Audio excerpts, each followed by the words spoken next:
Às vezes, o ser humano nos traz esperança em um futuro melhor pela arte, pelos gestos sinceros e simpáticos em nossa rotina, pela vontade de ajudar o outro. Outras vezes, porém, nos enchemos de tristeza ao nos depararmos com fatos de extrema falta de empatia, solidariedade e amor. Alguns criminosos chegam a nos causar espanto e tamanha perversidade parece não ter fim. Nesse vídeo vamos conferir a história e segredos do serial killer brasileiro, que aterrorizou o Distrito Federal e parte do Brasil, Lázaro Barbosa de Souza. Então já vai conferindo aí se você está inscrito e com o sininho ativado para não perder nenhum de nossos vídeos. Diversão, curiosidades, mistérios, enigmas e muito mais.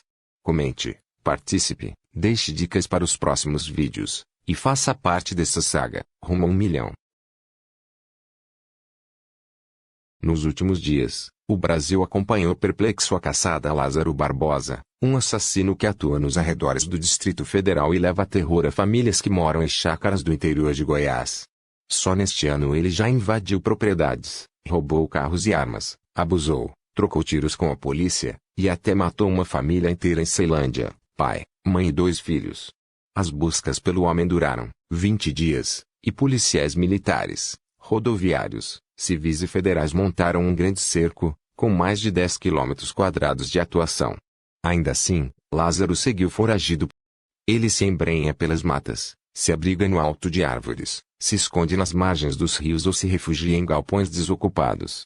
Lázaro Barbosa de Souza é nascido em Barra do Mendes, no dia 27 de agosto de 1988. E faleceu em Águas Lindas de Goiás, no dia 28 de junho de 2021. Foi um criminoso brasileiro que ganhou notoriedade em junho de 2021 após, supostamente numa tentativa de assalto, matar 4 pessoas de uma mesma família que residiam numa chácara do INCRA 9, bairro da região administrativa de Ceilândia, no Distrito Federal e também por lograr, durante 19 dias, até 28 de junho de 2021, fuga de uma força-tarefa policial, com expressivo contingente no entorno do Distrito Federal, enquanto seguia numa onda de assaltos em chácaras no município goiano de Cocalzinho. A familiaridade do criminoso com regiões de mata e as dificuldades inerentes à busca permitiram que Lázaro continuasse foragido, na época. Em 2007, foi preso na Bahia em sua cidade natal, Barra do Mendes, por um duplo homicídio, porém fugiu 10 dias depois, mudando-se de estado. 2 anos depois, foi recapturado e levado para o complexo penitenciário da Papuda, em Brasília, desta vez por suspeita de roubo, estupro e posse ilegal de arma. Em 2013, passou por um laudo médico que constatou problemas mentais sérios, que retratava Lázaro como impulsivo, ansioso, desequilibrado mentalmente e com preocupações sexuais. Em 2014, recebeu atestado de bom comportamento e, com isso, obteve o direito de cumprir a pena no regime semiaberto. Escapou da Papuda em 2016 e foi recapturado somente em 7 de março de 2018, sendo encaminhado para um presídio em Águas Lindas de Goiás, do qual fugiu pelo teto no dia 23 de julho. Desde então, estava foragido da cadeia. No dia 8 de abril de 2020, foi acusado de invadir uma chácara e, utilizando um machado, golpear na cabeça um homem. O homem sobreviveu, mas porta sequelas até os dias atuais. Em 26 de abril de 2021, invadiu uma casa em Sol Nascente, tendo trancado o pai com o filho no quarto e abusado da mulher no matagal. Em 17 de maio de 2021, invadiu outro sítio no Sol Nascente, onde rendeu e prendeu em um quarto todos os homens da casa, deixou as mulheres nuas, e fez com que elas o servissem. No dia 9 de junho de 2021, Lázaro invadiu um sítio em INCRA 9 na cidade de Ceilândia, onde assassinou a sangue frio Cláudio Vidal, de 48 anos, e seus 2 filhos Gustavo Marques Vidal, de 21 anos, e Carlos Eduardo Marques Vidal, de 15 anos. Em sua fuga após o crime, levou em sua posse Cleonice Marques, de 43 anos, esposa e mãe dos outros falecidos, como sua refém. Antes de ser raptada, Cleonice Marques conseguiu avisar seu irmão sobre a situação por um telefone celular. Seu irmão chegou ao local do crime e logo ligou para a polícia, que iniciou uma força-tarefa na esperança de encontrar Cleonice Marques viva. No dia 10, Lázaro invadiu outro sítio a 3 km daquele no qual havia praticado o primeiro crime, fazendo de refém a proprietária e o caseiro da chácara durante 3 horas. Durante este tempo, obrigou a proprietária a cozinhar para ele enquanto fazia comentários orgulhosos sobre o crime anterior, que havia passado na televisão, para as vítimas amedrontadas. Lázaro também obrigou as vítimas a beberem e usarem drogas com ele. Após o episódio, ele fugiu levando celulares, uma jaqueta e R$ 200. Nesta ocasião, Lázaro não matou nem feriu ninguém. Lázaro roubou um veículo em Ceilândia e dirigiu até Cocalzinho, em Goiás, onde incendiou o veículo para dificultar seu reconhecimento. Após o ato, uma comparsa facilitou sua fuga.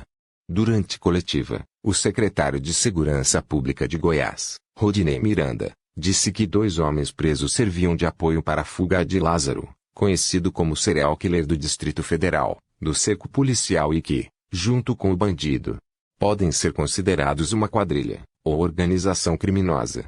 Os 2 presos, que não tiveram as identidades reveladas, foram autuados em flagrante por porte ilegal de arma e facilitação de fuga de foragido. Com um deles foi encontrada uma garrucha calibre 22 com 50 munições. A arma foi furtada por Lázaro provavelmente em uma das residências que ele invadiu, e o foragido foi visto em algumas propriedades com a garrucha na mão. Abre aspas. Acreditamos que eles tenham envolvimento com outros crimes ou acobertam outros crimes do foragido, disse Miranda. No dia 28 de junho, o governador de Goiás, Ronaldo Caiado, anunciou sua prisão. O criminoso foi localizado próximo à casa da sogra. Após a captura pelos policiais, Lázaro morreu numa troca de tiros, no município de Águas Lindas de Goiás. O secretário de Segurança Pública de Goiás, Rodinei Miranda, disse que houve confronto entre policiais e Lázaro e que o fugitivo descarregou a pistola contra os agentes. Não tivemos outra alternativa a não ser revidar, afirmou. Segundo ele, nenhum policial ficou ferido na ação. Miranda disse que Lázaro foi socorrido com vida ao Hospital Bom Jesus. Um vídeo feito logo após a captura mostra policiais colocando Lázaro em uma ambulância e comemorando a operação. Pelas imagens não é possível saber se ele ainda estava com vida. Miranda afirmou ainda que Lázaro foi encontrado com R$ 4.400 no bolso, o que, segundo ele, reforça a ideia de que ele estaria recebendo alguma ajuda. A informação de que ele atuava como jagunço e segurança de algumas pessoas, completou. Assassinos em série são daquelas coisas que são percebidas como criações recentes, mas que na realidade, já acompanham a humanidade desde sempre.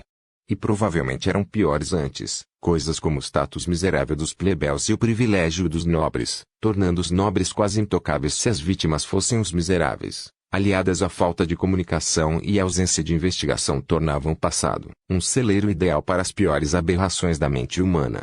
Espero que você tenha gostado desse vídeo.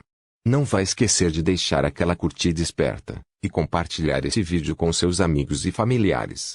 Deixe aí nos comentários sugestões para os próximos vídeos. Comente, participe, confere aí se você está inscrito no nosso canal e com o sininho ativado. Assista a outros vídeos do nosso canal, diversão, curiosidades, mistérios, enigmas e muito mais. Valeu galera, até já. Fui.